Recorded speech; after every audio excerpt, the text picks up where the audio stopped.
A lot of people, really seem to think that Butch and Suni are up there stranded and waiting to get rescued. That could not be further from the truth. They are members, essential members of the space station crew. Two members that were supposed to be flying up there were removed from that launch, specifically so Butch and Suni would have a ride home. But that means Butch and Suni have to jump in and work hard to fulfill all of the responsibilities for those crew members that weren't on that Dragon launch. And so, no, they're very busy. Butch and Suni are contributing to NASA's mission of exploration. They're changing the world, our understanding of the world for the better. They are laying the groundwork that we're going to need as in long-duration exposure to space to put those eventual footprints on Mars. And that's what we all dream about being part of. And it's a long mission. That will be a 2 to 3 year mission, okay? And much more dangerous, going that far away. They're part of helping put those footprints on Mars. And we need to know how to keep the humans healthy and strong so when they get to Mars, they can function. They can get the job done that they need to do. Hi, my name is Mike Foss. I'm the Chief Operating Officer of the Galveston, Texas, of the Galveston campus of Texas A&M University. Other titles are Vice President of Texas A&M University and Superintendent of the Texas A&M Maritime Academy.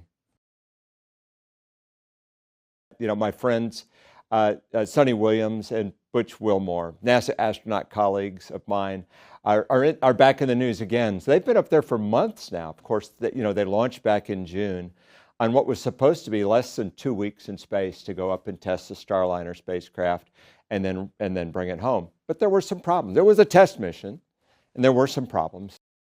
NASA made the decision that Butch and Suni would join a long-duration space mission and be there for the duration of that mission, not just the 10 days or so they were planning to be in space, but for that entire thing. And due to the whole rotation of spacecraft and crews, what was originally envisioned as 6 months, it might be 8, might be more, and so it's gotten longer.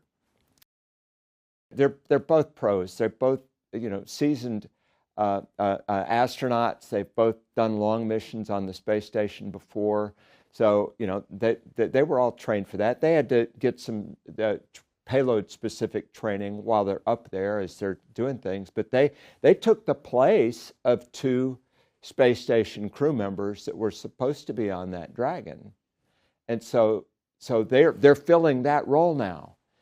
And so they're absolutely essential to the science mission of the space station right now.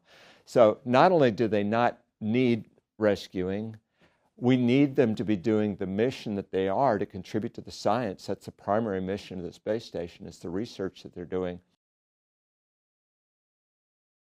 Now, this isn't what they expected. This isn't what their families expected, but this is part of the business. And so they're not worried about it. They'll be looking forward to getting home. I was looking forward to getting home after 6 months up there.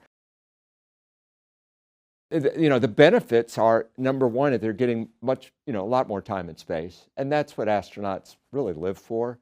That's not our main job. Our main job is besides training to fly in space, it's supporting the space missions. It's doing the ground jobs. It's working in mission control. It's working in the program jobs and support and engineering support and all those different kind of things. So they're doing what we all dream about doing right now. And I think just recently, in the last couple of weeks, they've done 2 spacewalks. And I'm so jealous, okay? And that's about the coolest thing astronauts do, is stepping outside, into space.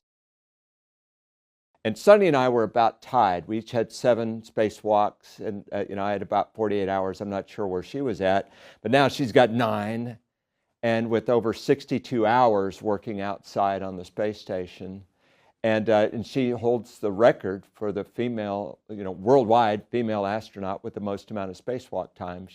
And that's pretty cool. She wouldn't have gotten that if it was just the short mission.